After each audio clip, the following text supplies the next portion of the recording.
نحمدہ ونصلی علی رسولہ الکریم اما بعد فاعوذ باللہ من الشیطان الرجیم بسم اللہ الرحمن الرحیم لا اقسم بهذا البلد وانت حل بهذا البلد ووالد وما ولد لقد خلقنا الانسان في كبد ايحسب ان لن يقدر عليه احد يقول اهلكت مالا لبدا ايحسب ان لم يره احد الم نجعل له عينين ولسانا وشفتين وهديناه النجدين صدق اللہ مولانا العظیم۔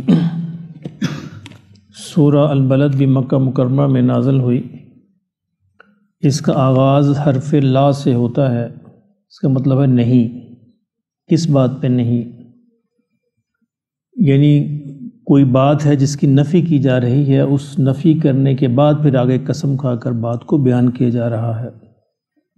مفسرین نے اس کے مختلف مطالب بیان کیے ہیں۔ کچھ حضرات کا یہ کہنا ہے کہ پچھلی صورت کے اندر اللہ رب العزت نے جو باتیں بیان کی تھیں اور قریش کے انسانوں کا جو رویہ بیان کیا تھا کہ جب ان کو کوئی نعمتیں ملتی ہیں تو وہ یہ سمجھتے ہیں کہ گویا ہماری اپنی کمائی ہے، ہماری محنت کی وجہ سے ملا ہے، ہم نے خود کمایا ہے، ہماری محنت ہے، اس میں اللہ رب العزت کا کیا عمل دخل ہے؟ تو اس بات کی نفی کی جا رہی ہے کہ نہیں، ایسی بات نہیں ہے۔ اور کچھ حضرات کا یہ خیال ہے کہ یہ اس بات کی نفی کی جا رہی ہے جو قریش کے دل میں یا انسانوں کے دل میں جو بات ایک آتی ہے کہ شاید ہم اپنی محنت سے کر لیتے ہیں، تو اس کی نفی، یعنی انسانوں کے ذہن کے اندر جو باطل خیال آتا ہے اس باطل خیال کی نفی ہے۔ اور تیسرے یعنی کچھ اور مفسرین کا خیال یہ ہے کہ یہ نفی ہے قریش کی اس بات کی کہ ہم جو ہے اس شہر کے اندر، اس شہر کی جو ترقی ہے، اس شہر کا جو امن و امان ہے، یہ ہماری وجہ سے ہے۔ تو اللہ اس کی نفی فرما رہے ہیں اور قسم کھا کر یہ بیان فرما رہے ہیں، قسم ہے اس شہر کی، لا اقسم نہیں، قسم ہے اس شہر کی، بہذا البلد یعنی مکہ مکرمہ کی، کہ ایسی باتیں جیسے یہ سمجھتے ہیں وہ بات نہیں ہے۔ یعنی اللہ یہ کہنا چاہ رہے ہیں جس طرح یہ سمجھتے ہیں، جس طرح کہ ان کا یہ کوئی بھی خیال ہو سکتا ہے، پچھلی صورت کے بارے میں بھی یا اس کے بارے میں بھی، بہرحال ان کی نفی کر کے اللہ یہ کہہ رہے ہیں کہ جیسا یہ سمجھتے ہیں، جیسا ان کے ذہن میں یہ خیال ہے، ایسی بات نہیں ہے۔ میں قسم کھاتا ہوں اس شہر کی، وَأَنْتَ حِلٌّ بِهَذَا الْبَلَدِ، اور آپ بھی اسی شہر کے رہنے والے ہیں۔ اب حلن کے تین تراجم کیے گئے ہیں، تین مطلب اس کے بنتے ہیں اور تینوں ٹھیک ہیں۔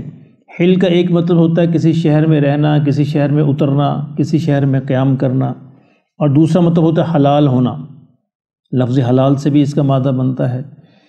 تو پہلا ترجمہ تو یہ ہے کہ آپ بھی اسی شہر کے رہنے والے ہیں، نبی صلی اللہ علیہ وسلم سے خطاب ہے کہ آپ بھی اسی شہر کے رہنے والے ہیں اور آپ بھی ساری تاریخ کو اور ہسٹری کو جانتے ہیں۔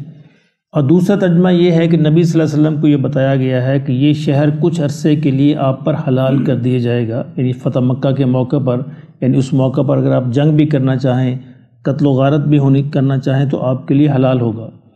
اور تیسرا ترجمہ یہ ہے کہ یہ شہر امن و امان کا شہر تھا، اس شہر میں جانوروں کو مارنا بھی منع کیا گیا ہے۔ تو قریش کو یہ کہا جا رہا ہے تم عجیب لوگ ہو، یعنی جس کعبہ کی وجہ سے تمہیں امن و امان ملا، اس شہر کو امان ملی، تو تم اس شہر کے اندر اسی یعنی شہر کی جو عظیم ہستی ہے اسی کو تنگ کرتے ہو، اس کو تم نے تکلیفیں پہنچا رکھی ہیں، اس کو بھی تم امن سے نہیں رہنے دیتے۔ تو یہ تینوں ترجمے اس سے کیے جا سکتے ہیں کہ نہیں، میں اس بات کی قسم کھاتا ہوں، اس شہر کی قسم کھاتا ہوں، یہ شہر بھی اس بات پر گواہ ہے، اور اے نبی آپ بھی اسی شہر کے رہنے والے ہیں، ووالد وما ولد، اور والد بھی اور بیٹا بھی، وہ بھی اسی شہر کے رہنے والے ہیں۔ اب اس پہ پھر بڑی بحث ہے مفسرین کے ہاں۔ کچھ حضرات کا خیال یہ ہے کہ یہاں والد سے مراد ابراہیم علیہ السلام ہے اور بیٹے سے مراد اسماعیل علیہ السلام ہے، چونکہ ان کی پوری تاریخ اس شہر کے اندر موجود ہے۔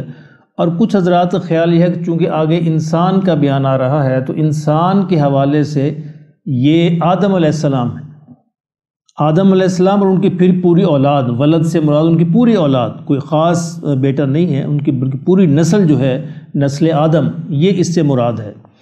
جو حضرات یہ کہتے ہیں کہ ابراہیم علیہ السلام اور اسماعیل علیہ السلام مراد ہے، وہ اس کو پیچھے ریلیٹ کرتے ہیں کہ چونکہ نبی صلی اللہ علیہ وسلم کو خطاب کیا گیا ہے، آپ کو یہ کہا گیا ہے اور اس شہر کی قسم کھائی گئی ہے، تو اس شہر سے تو خاص جو ہے ابراہیم اور اسماعیل علیہ السلام ہی بنتے ہیں۔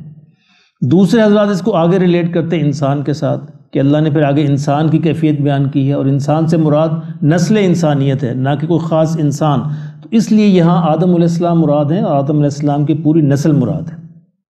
آگے کیا اللہ فرماتے ہیں کہ لَقَدْ خَلَقْنَا الْإِنسَانَ فِي كَبَدٍ، کہ ہم نے تو انسان کو ایک مشقت کے اندر پیدا کیا ہے۔ اب اس سے وہ اخذ کرتے ہیں کہ اس سے مراد آدم اور ان کی اولاد ہی ہے، نسل آدم ہے۔ دوسرے حضرات یہ کہتے ہیں کہ جو ابراہیم اور اسماعیل مراد رہتے ہیں، وہ یہ کہتے ہیں کہ ہم نے انسان کو جب بسایا، اس انسان کو یعنی مکہ کے رہنے والوں کو جب ہم نے اس کو یہاں بسایا تو یہ بڑی مشقت میں تھا، بے آب و گیا وادی تھی، یہاں کچھ بھی نہیں تھا۔ جب ابراہیم علیہ السلام وہاں پہ حضرت اسماعیل علیہ السلام کو چھوڑ کے گئے ہیں تو وہ بڑی مشقت کی حالت تھی، بڑی یعنی زیادہ مفسرین اس بات کی طرف گئے ہیں کہ یہاں انسان سے مراد عام انسان ہے، پوری نسل انسانیت ہے، کہ انسان پیدا ہونے سے لے کر موت تک ایک مشقت کے اندر ہی رہتا ہے، ایک محنت کے اندر ہی رہتا ہے۔ اگر وہ مشقت اور وہ محنت نہ کرے تو انسان جو ہے کامیاب نہیں ہو سکتا۔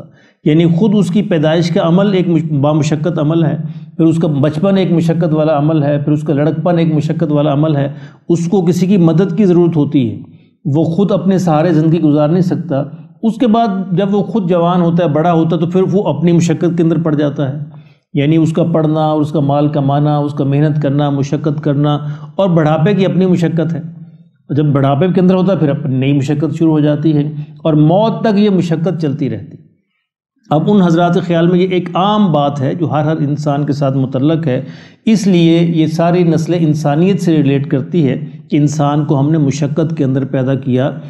اور اَيَحْسَبُ أَن لَّن يَقْدِرَ عَلَيْهِ أَحَدٌ، اب انسان کیا یہ خیال کرتا ہے، اَيَحْسَبُ کیا یہ انسان خیال کرتا ہے، گمان کرتا ہے، أَن لَّن يَقْدِرَ عَلَيْهِ أَحَدٌ کہ کوئی اس کو پوچھنے والا نہیں ہے، یعنی وہ جیسے چاہے کرے، ایسا نہیں ہے۔ اس کی مشقت کے اندر ڈالنا ہی اس بات کی علامت ہے کہ پیچھے کوئی کارساز ہے، پیچھے کوئی قدرت والی ہستی ہے، پیچھے کوئی بنانے والا ہے، ورنہ اگر انسان خود سے بنا ہوتا تو پھر وہ مشقت میں نہ ہوتا۔ یعنی یہ مشقت اس بات کو ظاہر کرتی ہے، اس بات کی علامت ہے کہ پیچھے کوئی بنانے والا، یہ اپنے آپ نہیں بنا، اس لیے وہ کیسے یہ گمان کر سکتا ہے کہ اللہ یقدر، اس کو آزاد چھوڑ دیا گیا ہے کہ کوئی اس کو پوچھے گا نہیں اور کوئی اس سے حساب نہیں لے گا۔ یقول اہلکت مالا لبدا، یہ انسان یہ کہتا ہے کہ میں نے تو اپنا مال جو ہے ہلاک کر ڈالا، خوب خرچ ڈالا۔ یعنی یہ ان انسانوں کو سنایا جا رہا ہے، یعنی نسل انسانی میں انسانوں کا وہ گروہ جو اپنے مال کو نمود و نمائش کے لیے خرچ کرتا ہے، اور بلکہ نمود و نمائش کے لیے بھی نہیں، بلکہ صرف ظاہر کرتا ہے کہ میں نے خرچ کیا ہے، اصل میں خرچ نہیں کیا ہوتا۔ وہ کلیم یہ کرتا ہے، لوگوں کو کہتا یہ ہے کہ میں نے اپنا مال تو بھی ہزاروں کے حساب سے خرچ ڈالا، لیکن اللہ کہتے ہیں میں جانتا ہوں اس نے خرچ نہیں کیا، جھوٹ بولتا ہے، اس نے کوئی مال خرچ نہیں کیا۔ یقول اہلکت مالا لبدا، وہ کہتا ہے کہ میں نے ڈھیروں مال جو ہے اس کو ہلاک کر ڈالا، خرچ کر ڈالا۔ ایحسب ان لم یرہ احد، کیا یہ گمان کرتا ہے اس کو کسی نے دیکھا نہیں؟ ایک ہستی تو ہے دیکھنے والی، لوگوں کو بیوقوف بنا سکتا ہے، انسانوں کو بیوقوف بنا سکتا ہے، کہہ سکتا ہے، ان کو یہ باتیں بتا سکتا ہے، لیکن ایحسب ان لم یرہ احد، کیا یہ گمان کرتا ہے کہ اس کو کوئی دیکھنے والا نہیں؟ اور اگر اس کا یہ گمان ہے تو پھر یہ ذرا یہ خیال کرے نا کہ الم نجعل لہ عینین، کہ وہ ہستی وہی ہستی ہے اس کو دیکھنے والی جس نے اس کی دو آنکھیں بنائی ہیں۔ یعنی اپنی ہستی پہ، اپنے جسم پر ہی غور کر لے، اگر یہ گمان کرتا ہے کہ کوئی اس کو دیکھنے والا نہیں ہے تو یہ ذرا اپنے جسم پہ غور کر لے، کس نے بنائی ہیں اس کی آنکھیں؟ الم نجعل لہ عینین، کیا ہم نے اس کی دو آنکھیں نہیں بنائی؟ اب دیکھیں ان آنکھوں کی جو خلقت ہے، آنکھوں کی جو بناوٹ ہے، اور آنکھوں کی جو عمل ہے انسان کی زندگی کے اندر، اور انسان کی زندگی کے اندر اس کا جو سارا کاروائی ہے، اس پہ اگر انسان غور کرے، اتنی حساس چیز ہے، اتنی نازک چیز ہے، لیکن اللہ رب العزت نے اس کو اس قدر، یعنی پیدائش سے لے کر موت تک یہ اپنا کام خود بخود کرتی رہتی، انسان کو کنٹرول کرنے کی ضرورت نہیں پیش آتی۔ یعنی آنکھ جو ہے خودکار کام کرتی ہے، کوئی چیز، یہ ہاتھ کو تو ہم کنٹرول کر سکتے ہیں، ہلائیں یا نہ ہلائیں، لیکن آنکھ اس طرح کا عمل نہیں ہے، آنکھ خود بخود عمل کر، آٹومیٹک سسٹم پہ اللہ لگائی ہوئی ہے، اور وہ ہمیشہ چلتی رہتی۔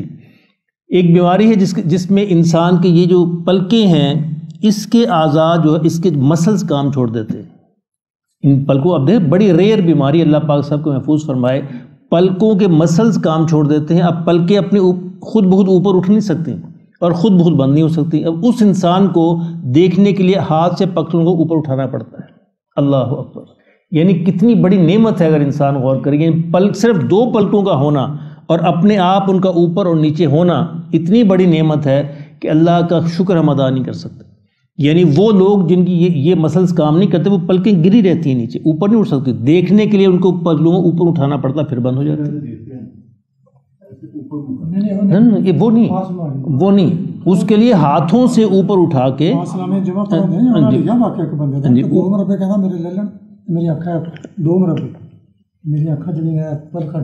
تو یہ مطلب یہ ایک مثال ہے، یہ ایک مثال ہے. اتنا سینسیٹیو آرگن ہے، اس کے اندر اتنی بڑی مشینری لگی ہوئی ہے کہ بعض لوگوں کی آنکھیں ہوتی لیکن دیکھ نہیں سکتے. بظاہر پوری آنکھ ہوتی لیکن دیکھ نہیں سکتے. پیچھے جو سسٹم ہے وہ کام نہیں کر رہا. تو پورا ایک سسٹم ہے. اب اللہ نے 2-3 مثال، اگلی مثال دی ہے زبان کی. اسی طرح زبان ایک بڑا ہی قیمتی یعنی ہمارے جسم کا ایک حصہ ہے. اب دیکھیں زبان اپنے آپ کچھ بھی نہیں ہے، پیچھے انسان کا دماغ سوچتا ہے، دماغ سوری پلان کرتا ہے. دماغ جو کہنا چاہتا ہے زبان فوری طور پہ اس کو ادا کر دیتی، دیر نہیں لگتی. یعنی دماغ نے جو سوچا، جو رد عمل کہا، وہ الفاظ زبان نے ادا کر دیے فوری طور پہ، اس کے درمیان کوئی فاصلہ نہیں ہے. یہ بھی اتنا خودکار نظام ہے، آٹومیٹک سسٹم ہے. اللہ کہتا ہے کس نے بنایا ہے؟ اس پہ ذرا غور کرو. وَالشَّفَتَيْن، اور پھر ہم نے زبان کے 2 محافظ بھی بنائے ہیں، 2 ہونٹ، جنہوں یہ زبان کے پہرے دار ہیں. اس کی طرف بھی اشارہ ہے کہ اس زبان کو کنٹرول کرو، زبان کو کنٹرول کرو. بولنے سے پہلے سوچو. اس کے ہم نے 2 پہرے دار بنائے ہیں، آزاد نہیں چھوڑا، ورنہ تمہارا ایک ایک لفظ جو ہے تمہیں جہنم کے اندر گرا سکتا ہے، یا ایک ایک لفظ جو تمہیں جنت کے اندر بلند درجے دلا سکتا ہے. اب جو انسان یہ گمان کرتا ہے کہ اس کو کوئی دیکھے گا نہیں، وہ پھر ذرا اپنے جسم پر غور کر لے. ہم نے اس کو 2 آنکھیں دی ہیں، ہم نے اس کو ایک زبان دی ہے، ہم نے اس کو 2 ہونٹ دیے ہیں. جو اللہ یہ کر سکتا ہے وہ پھر انسان کا حساب کتاب کیوں نہیں لے سکتا؟ وہ پھر انسان پر نگرانی کیوں نہیں کر سکتا؟ وَهَدَيْنَاهُ النَّجْدَيْنِ، اور پھر صرف یہی نہیں، یہی آرگن نہیں دیے، ہم نے تمہیں 2 راستے بھی دکھائے ہیں. نجدین 2 راستے، خیر کا اور شر کا، اچھا اور برا. یعنی انسان کو ہم نے ضمیر کی شکل میں ایک پاور دی ہے، ایک قوت دی ہے جو انسانوں کے ہر انسان کے اندر موجود ہے. یعنی کوئی بھی گناہ انسان کرنے لگے تو ضمیر اس کو بتا دیتا ہے رک جاؤ. ضمیر دستک دیتا ہے رک جاؤ، یہ گناہ نہ کرو، یہ بری چیز ہے. اب یہ کون بتا رہا ہے؟ یہ اس کے پیچھے کوئی اللہ نے کوئی ہستی رکھی ہے جس کا نام نفس ہے، جس کا نام ضمیر ہے. وہ 2 راستے اللہ نے ہر انسان کو بتا کر سمجھا کر بھیجا ہے. یہ اللہ رب العزت نے فرمایا وَهَدَيْنَاهُ النَّجْدَيْنِ، ہم نے ان 2 راستوں کی ہدایت انسان کے جسم میں فیڈ کر کے بھیجا ہے. کمپیوٹر کی زبان میں ان کو فیڈ کیا گیا ہے. یہ آٹومیٹک ہے، سارا ڈسک کے اندر موجود ہے. جو ہی آپ اس کو آن کریں گے یہ آپ کو بتائے گا یہ غلط راستہ ہے، یہ صحیح راستہ ہے. اور پھر انسان کی اپنی مرضی ہے کہ اس کو جو ضمیر کو دبا کر غلط راستے پہ چل پڑے. اور جب اس کو مسلسل دباتا رہتا ہے پھر ایک وقت یہ آتا ہے کہ جب تالے لگ جاتے ہیں، پھر ضمیر کی آواز انسان کو سنائی ہی نہیں دیتی. اس کو کہتے ہیں آنکھوں کا اندھا ہونا، دل پر تالوں کا چڑھ جانا. ٹھیک ہے، تو لیکن یہ ضمیر انسان کے اندر موجود ہے. اور اللہ رب العزت ارشاد فرما رہے ہیں کہ ضمیر کا ہونا بھی اس بات پر گواہ ہے کہ تمہارا کوئی خالق ہے، تمہارا کوئی مالک ہے، اور وہ اتنی قدرت رکھتا ہے کہ جس نے یہ ساری قوتیں عطا کی ہیں کہ وہ پھر تمہارا حساب کتاب لے. اب دوبارہ اس کا ترجمہ سنیے رواں کہ نہیں جس طرح یہ سوچ رہے ہیں نا یہ قریش والے، ایسی بات نہیں ہے.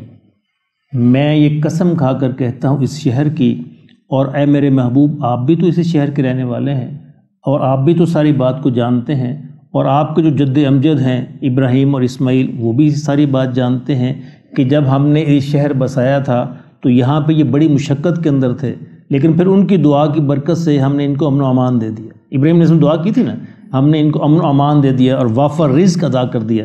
اور اب یہ گمان کرتا ہے کوئی پوچھے گا نہیں. یعنی اگر ہم اس کو قریش سے ریلیٹ کریں تو اب یہ گمان کرتے ہیں کہ کوئی ان کو پوچھے گا نہیں. یہ کیا خیال کرتا ہے؟ اور یہ پھر ساتھ یہ فضول دعوے بھی کر رہا ہے کہ ہم نے تو بڑا مال خرچ کیا ہے بڑی نیکی کے راستوں میں، اور کیا یہ سمجھتا ہے کوئی اس کو دیکھنے والا نہیں؟ اگر ایسی بات ہے تو ذرا غور کر لے، اپنے جسم پر ہی غور کر لے کہ ہم نے اس کی 2 آنکھیں بنائی ہیں، ایک زبان بنائی ہے، 2 ہونٹ بنائے ہیں، اور اس کو اچھائی اور برائی کا راستہ سمجھایا ہے. تو پھر اس کو سمجھ آ جائے گی کہ میرا کوئی مالک ہے اور میرا کوئی خالق ہے، میرا کوئی دیکھنے والا ہے. اور باقی انشاءاللہ آدھی جو ہے وہ ہم کل دیکھیں گے کہ اس میں اللہ رب العزت کیا پیغام ہے۔ اللہ پاک عمل کی توفیق نصیب فرمائے۔